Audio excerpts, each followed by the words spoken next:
এগুলো কী রান্না করবো আজকে বলতে পারবেন? দেখে অবশ্য বুঝে গেছেন এতক্ষণে, বলেই ফেলি তাহলে।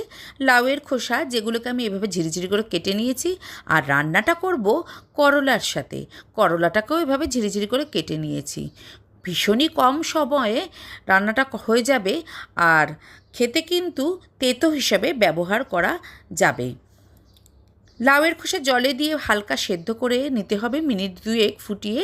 এভাবে সেদ্ধ হলে পরে জলটাকে ঝরিয়ে দেব। গ্যাসে কড়াই বসিয়ে তেল দিয়ে গরম করে তেলে শুকনো লঙ্কা আর সর্ষে ফোড়ন দেবো। প্রথমে করলা দিয়ে করলাগুলোকে ভালো করে ভেজে নিতে হবে। যদি করলা একটু বেশি কড়া করে ভেজে নেওয়া যায় তাহলে কিন্তু তেতোটা একটু কম লাগবে। মোটামুটি যখন আধ ভাজা হয়ে যাবে তখন করলার সাথে লাউয়ের খোসাগুলোকেও দিয়ে নেড়েচেড়ে নিতে হবে।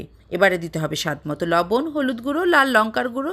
লাল লঙ্কার গুঁড়োটা দিলাম একটু খেতে হালকা ঝাল ঝাল লাগবে, আর যদি না পছন্দ হয় তাহলে দেবেন না। মিনিট 5 একদম কম আঁচে এরকম সবুজ সবুজ লাউয়ের খোসা আর করলা ভাজতে ভাজতে যখন হালকা রঙটা চেঞ্জ হয়ে ব্রাউন ব্রাউন হবে, তখন ওপর থেকে সামান্য পোস্ত ছিটিয়ে নেড়ে চেড়ে প্রথম পাতে গরম ভাতে পরিবেশন করে নিলেই হবে।